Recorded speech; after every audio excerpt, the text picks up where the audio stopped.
Et vous le vivez en direct sur RMC et sur BFM TV. C'est François Bayrou qui vient juste de franchir les grilles de la rue de l'Élysée. Il vient de rentrer dans l'enceinte de l'Élysée. Il est donc 8h32. François Bayrou et Emmanuel Macron qui se sont d'ailleurs parlé également pendant la nuit. C'est ce que nous fait savoir l'Élysée. Pour vivre tout cela en direct et essayer de décrypter ces fous moments d'attente, il y a avec moi François-Olivier Gisbert. Bonjour. Bonjour. Vous êtes bien sûr éditorialiste au Point. Et puis il y a Chloé Morin, politologue, auteur de On aura tout essayé aux éditions Fayard. Et vous, François-Olivier Gisbert, il y a aussi l'histoire intime de la Ve République. Tragédie française. J'ai envie de m'arrêter d'ailleurs sur ce mot, ce que l'on vit en direct. Est-ce une forme de tragédie? François Bayrou, d'abord arrêtons-nous sur ce personnage qui, ce matin, est au cœur du jeu politique. D'abord avec vous, François-Olivier Gisbert, vous le connaissez depuis si longtemps. Il est presque mêlé lui-même à l'histoire intime de la Ve République. Ça peut être l'homme de la situation là? Oui, bien sûr. Ah non, mais il a une personnalité très forte. Je pense que ce sera quand même une forme de cohabitation avec Emmanuel Macron, parce que c'est quelqu'un qui a des opinions très arrêtées. Je pense aussi que ce sera très compliqué parce que le RN est plutôt pour. Parce que ça compte beaucoup dans l'affaire, parce que les 279 voix, la majorité absolue pour la censure, ça peut tomber absolument à tout moment. Donc il faut être bien sûr. Bon, c'est en tout cas une des personnalités qui pouvait tenir les choses. Je pense que Sébastien Lecornu, qui était peut-être le premier choix d'Emmanuel Macron, parce que l'histoire est intéressante, il faudra la raconter à un moment donné. J'ai l'impression qu'Emmanuel Macron était plutôt partisan de Sébastien Lecornu. On va essayer de comprendre ce qui s'est joué. On va essayer de comprendre ce qui s'est joué ces derniers jours. Il y a quelque chose, à mon avis, qui apparaît normal. En fait, c'est quelqu'un qui avait participé à la victoire de 2017 et qui n'avait jamais été récompensé. Enfin, chacun un bout de fromage après, dans un cas comme ça. Et le fromage arrive tellement longtemps. Oui, mais il y avait des histoires de judiciaires. Mais le fromage arrive quand même très tard. Mais enfin, il est là. Le fromage finit toujours par arriver. Chloé Morin, alors qu'on voit donc en direct cette rue de l'Élysée où tout est en train de se jouer, effectivement, dans le palais de l'Élysée avec François Bayrou, je vous le rappelle, qui vient donc d'arriver pour retrouver le chef de l'État. Chloé Morin, est-ce que, effectivement, François Bayrou, finalement, fallait-il tant attendre pour que ce soit François Bayrou? Alors, d'abord, on n'est pas absolument certain que ce soit François Bayrou. Tout à fait. C'est peut-être pour lui dire que ce n'est pas lui. Ce serait cruel, avouez-le. Ce serait cruel, mais après, on a quand même connu des épisodes plus... en tout cas, aussi étonnants durant ces 7 ans. Moi, je trouve quand même qu'il faut dire que le temps pris pour la décision n'est pas non plus un temps perdu, parce qu'on est à la fin d'un quinquennat, quasiment, d'un président qui ne se représente pas, qui donc perd de l'autorité, qui tient beaucoup moins ses troupes, avec des ambitions présidentielles qui s'affirment. Et donc, chacun tire la couverture à soi. Et donc, c'est beaucoup plus difficile aujourd'hui de nommer un Premier ministre que ça ne l'est au début d'un quinquennat, au début d'un mandat. Donc, ça, c'est la première chose. Et la deuxième chose, il me semble qu'Emmanuel Macron, il doit faire un choix entre trouver quelqu'un qui va faire des compromis, y compris avec la gauche, et donc détricoter son bilan potentiellement. On sait qu'il est très attaché à son bilan, notamment à la réforme des retraites. Donc, il doit faire un choix entre le compromis et puis mettre quelqu'un de plus proche qui va protéger son bilan, mais qui sera potentiellement plus exposé à la censure. C'est comme ça que les choses se présentent et ça n'est pas un choix évident à faire. François Bayrou, dont ici même mardi matin ou mercredi matin, je ne sais plus, la semaine a été extrêmement intense, Olivier Faure disait...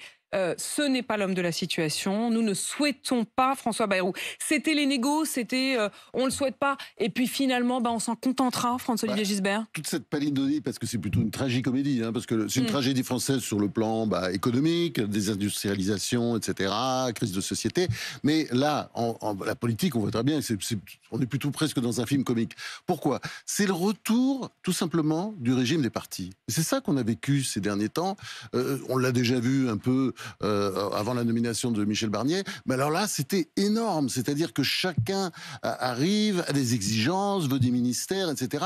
On est retombé dans la 4e République. Sous la 5e République, est quand même une constitution très bien faite, parce qu'elle peut s'adapter à toutes les situations. Les cas un petit peu plus présidentiels, puis là on retourne dans une espèce de mais François Bayrou précisément est celui qui dit toujours il ne faut pas que ce soit les partis qui décident. Oui, mais on est en plein. On est en plein, et là d'ailleurs, vous voyez bien, si c'est lui, parce que c'est pas encore sûr. Mais si c'est lui, vous voyez bien qu'il y a des consultations. On va après, quand même puisque explorer les autres pistes, bien sûr, ensemble ce matin. On nous dit qu'il va recevoir d'autres personnes après. Ce sont vraisemblablement des chefs de parti qui vont dire, voilà, tu vas me mettre ça, tu vas me mettre tel ministre, ça je veux ça et je veux ça, etc. On est rentré dans quelque chose de tout à fait différent de ce qu'on a vécu depuis 1958, depuis l'avènement de la Ve République. Et c'est la première fois, c'est un peu historique ce qu'on vit. C'est tout à fait historique et on le vit en direct. Un peu une république parlementaire, un peu à l'italienne, etc. Ça vous inquiète ou ça vous inquiète pas tant que ça? Écoutez, ça pourra pas durer très longtemps parce que d'abord les Français sont pas habitués à ça et je pense que bon, c'est une espèce de, oui, c'est une fin de règne quoi, c'est tout. Faut dire les choses et cette fin de règne, elle est bientôt terminée. Enfin, on est à 2 ans et demi. Bientôt terminée, pardon. Il y a quand même 30 mois. Ça compte pour les Français. Compte, absolument, ça compte. Mais en fait, en même temps, ce n'est que de la politique. Il y a tellement de choses à régler. Vous savez, on est là tout le temps en train de parler de ça. D'accord, mais c'est l'écume des choses. Derrière, vous avez des problèmes qui se posent à la France entière. Et ce sont ça les sujets. Et des sujets qui ne pourront pas être traités parce que vous savez quoi, il n'y a pas de majorité. Et ça, c'est l'erreur de la dissolution. Tout sera sur pause. Chloé Morin, sur cette question aussi des attentes des Français. À force de les faire attendre, je me demande même d'ailleurs s'ils attendent encore quelque chose. C'est bien le problème. C'est-à-dire que ce qu'on voit, c'est que l'inquiétude économique n'a jamais été aussi forte depuis le Covid-19. Un Français sur 2 pense que la France peut faire faillite. Donc vous avez énormément de colère qui naît du contraste entre l'importance des enjeux et le sentiment qu'en fait les politiques sont un peu l'orchestre du Titanic qui continue à jouer pendant que le bateau coule. C'est ça, en fait, qui est en train de se jouer. On a vu des scènes délirantes à l'Assemblée nationale. Vous vous souvenez quand il y avait l'hommage à un député, René Coineau, il me semble qu'il s'appelle. L'hommage vous parlez de cette scène que je vais décrire pour que... on en a parlé plusieurs fois ici même. Michel Barnier qui décidait en inauguration des questions au gouvernement de prendre le temps de rendre hommage à ce député, cet ancien député décédé. Et depuis les rangs de la France Insoumise, en l'occurrence par la voix de Sophia Chikirou, qui est donc l'une des députées de la France Insoumise, qui lui crie « On s'en fout ». Et oui, ça c'est Robespierre qui revient. Typiquement le genre de scène qui tranche en fait avec la gravité des enjeux, qui fait et le sentiment que l'on a en fait quand on observe le spectacle politique aujourd'hui, c'est celui d'un suicide collectif. C'est-à-dire qu'on voit dans les enquêtes que toutes les mauvaises attitudes des uns et des autres portent le discrédit sur l'ensemble de la classe politique, mais pour autant, ça ne les empêche pas de se comporter de manière égoïste, court-termiste et d'être fixés sur leur ambition personnelle. Est-ce que quelque chose peut en sortir du gouvernement, que ce soit d'ailleurs François Bayrou ou un autre, d'une forme de peut-être de coalition ou en tout cas de pacte de non-censure, comme on l'a dit? Est-ce que ça suffit, un pacte de non-censure, pour faire des choses pour les Français? François-Olivier Gisbert. François Bayrou, c'est un homme de culture. C'est assez rare aujourd'hui par les temps qui courent. C'est quelqu'un qui a vraiment, une vision. Il est d'ailleurs professeur de français au départ. Il a une hauteur de vue. Non, mais aussi ça va avec l'histoire. Vous voyez, il connaît les choses. Donc ça va changer un peu. Il a écrit des livres historiques sur Henri IV notamment. Ça va changer un peu de ce qu'on a vu jusqu'à présent. Mais si vous voulez, il y a quelque chose de fondamental.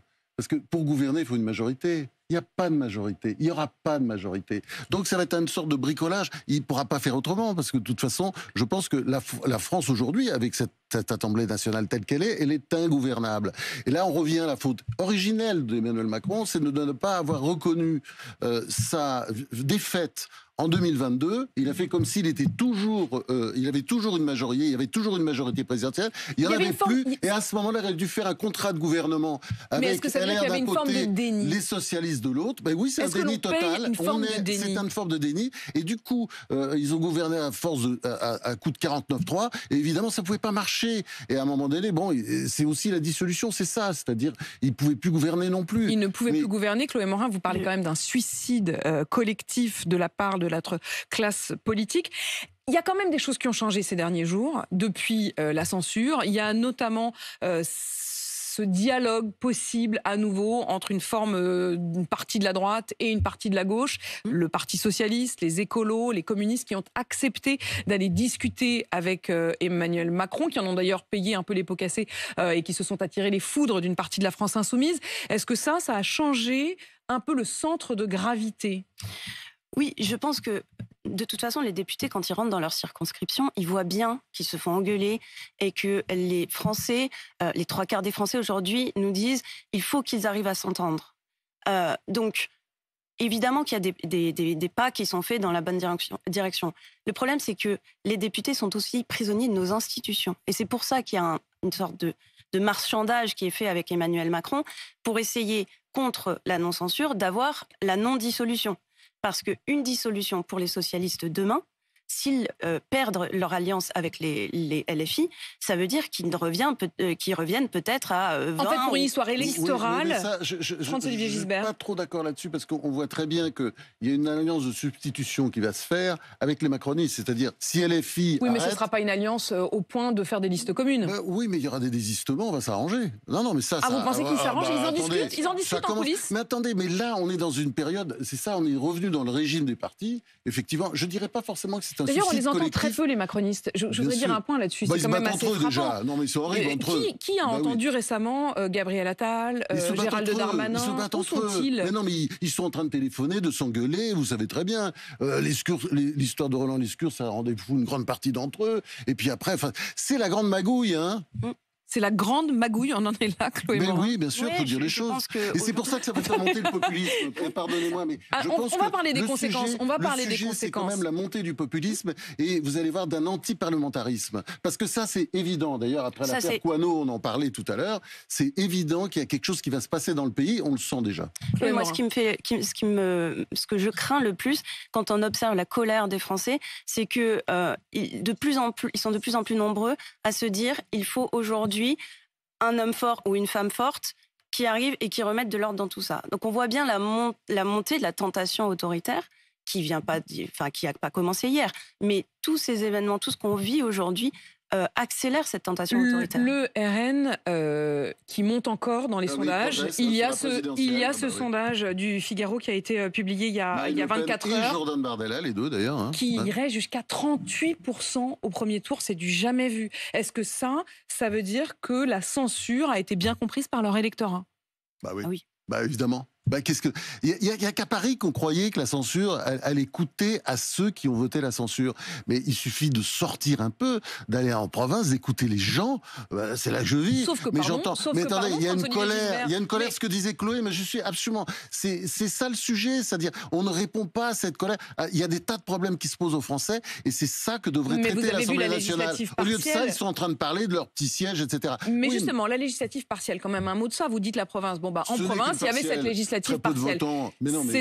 C'était un siège qui était du côté du RN, qu'ils ont perdu alors qu'ils étaient très forts au premier tour. Je voudrais juste qu'on essaie de comprendre ce qui s'est joué. Est-ce que ça veut dire qu'au premier tour, oui, leur électorat, il est là, il comprend, il les soutient, mais qu'en revanche, un électorat de deuxième tour, qui est un électorat qui arrive notamment des rangs de la droite classique, est-ce que celui-là n'a pas été échaudé par le chaos qui suit la censure? Chloé Morin. Ça, on le verra à long terme. Et notamment parce qu'aujourd'hui, on est incapable de mesurer l'ampleur des conséquences économiques de la censure. Aujourd'hui, on voit bien que les députés pallient à l'urgence, mais les pertes d'emplois, les entreprises qui n'investissent plus en France, tout ça, on en mesurera les conséquences à long terme. Et donc, les Français attribueront les responsabilités aussi à long terme. Ça n'est pas sûr qu'ils disent que c'est la faute de Marine Le Pen. Et pour ceux qui nous rejoignent, il est 8h45, vous êtes en direct sur RMC et BFM TV et l'on vit justement en direct ce rendez-vous qui a lieu en ce moment même à l'Élysée, derrière les grilles de l'Élysée. François Bayrou qui est donc arrivé à 8h30 tout pile pour retrouver le chef de l'État, et l'Élysée qui nous fait savoir que les deux hommes s'étaient déjà parlé la nuit dernière. Je rappelle qu'avec nous, il y a François-Olivier Gisbert, vous êtes éditorialiste au Point, et Chloé Morin, politologue associé à la Fondation Jean Jaurès. François-Olivier Gisbert, je vous sens assez inquiet quand même par le décalage entre ce qui est en train de se jouer là, c'est-à-dire une scène politique, et l'arrière-cour, les Français qui, eux, finalement, n'attendent même plus rien de cette nomination et qui ont presque appris à se débrouiller tout seuls. Oui, mais vous avez vu dans quoi on est tombé? C'est-à-dire qu'il faut tellement de jours pour choisir un Premier ministre. Les Français n'ont pas l'habitude de ça. Et puis en plus, on a le sentiment que le président de la République n'a plus la main, il est obligé de discuter, il est obligé de changer, mais sous la pression, parce que voilà, il y a des pressions de toutes parts. Il y a Nicolas Sarkozy qui dit ah bah non, mais si c'est Bayrou, moi je vais. Nicolas Sarkozy, on peut dire un mot là-dessus. Nicolas Sarkozy a bataillé depuis une semaine contre François Bayrou. Ah bah c'est clair, c'est clair. Bah, il souhaitait Sébastien Lecornu, comme beaucoup de gens d'ailleurs aussi à droite, mais et puis à gauche aussi, d'ailleurs. On a entendu un François est... Bayrou qui récemment a plutôt défendu le RN dans la bataille judiciaire. Je voudrais quand même en dire un mot parce que c'est probablement aussi... C'est la même question, c'est-à-dire la question de l'utilisation de l'argent de l'Union européenne, du Parlement européen, pour payer des assistants parlementaires qui ne travailleraient pas qu'au service des parlementaires européens. On en a souvent parlé, tout le monde a bien compris le problème. Il n'y a pas d'enrichissement personnel.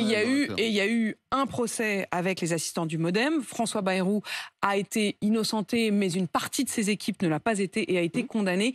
Il en garde une acrimonie personnelle et de ce point de vue-là, une forme de solidarité donc avec le RN. Chloé Morin. Ça renvoie à une cause qui est chère à son cœur et qui avait été d'ailleurs qui avait donné lieu à une proposition en 2017. C'était la Banque de la démocratie. La cause, c'est le financement des partis politiques. Parce qu'à l'origine de toutes ces affaires-là, il y a la difficulté pour les partis politiques minoritaires, on va dire, à trouver des financements entre deux élections pour continuer à payer des permanents, à payer des assistants parlementaires, etc. C'est pour ça qu'ils se sont branchés sur le Parlement européen pour payer leurs assistants. François Bayrou, dans ce sens-là, est dans la même situation que le Rassemblement national et que d'autres partis. Parce qu'il y aura aussi un procès d'ailleurs à venir pour des parlementaires du côté de la gauche, de la France insoumise. Un autre point qui les rassemble, c'est la question de la proportionnelle. C'est un des combats de François Bayrou, c'est un des combats de Marine Le Pen. Moi, je suis très prudent parce que quand vous voyez déjà l'état de la politique française avec cette espèce d'histoire de bac à sable qu'on voit très bien, vous parlez des macronistes, on le voit à peu près dans tous les partis d'ailleurs. Enfin, à un moment donné, si vous voulez, quand vous avez la proportionnelle quelque part, ça veut dire qu'on donne le pouvoir aux partis. Ça vous inquiète? Les partis mais bien sûr, parce que le système français d'abord, qui est d'abord, enfin, vous savez très bien, notre société est très jacobine, c'est-à-dire très étatiste, tout s'est centralisé sur Paris. Bon, bah, effectivement, quand vous avez des personnalités locales fortes qui peuvent s'installer, alors on a un peu cassé le truc avec le non-cumul des mandats, ça c'est sûr, et c'est une grosse erreur, le non-cumul des mandats, dans un pays aussi centralisé que le nôtre, bon, ça permettait à des personnalités de Et d'ailleurs, François voilà. Bayrou, encore une fois, si c'est lui, est maire, et on l'a dit beaucoup ces derniers jours. Très bon maire d'ailleurs. Le maire de Pau, bien sûr. Très apprécié. En tout cas, réélu. Lui, alors pour le coup, c'est vraiment quelqu'un qui incarne bien les territoires. Puis ça changerait un peu de ce qu'on a eu ces dernières années. Et une forme d'ancrage local. Merci à tous les deux. Franz-Olivier Gisbert, éditorialiste au Point. Je rappelle votre histoire intime de la Ve République. Chloé Morin, vous êtes experte associée à la Fondation Jean Jaurès et votre livre à vous, c'est On aura tout essayé.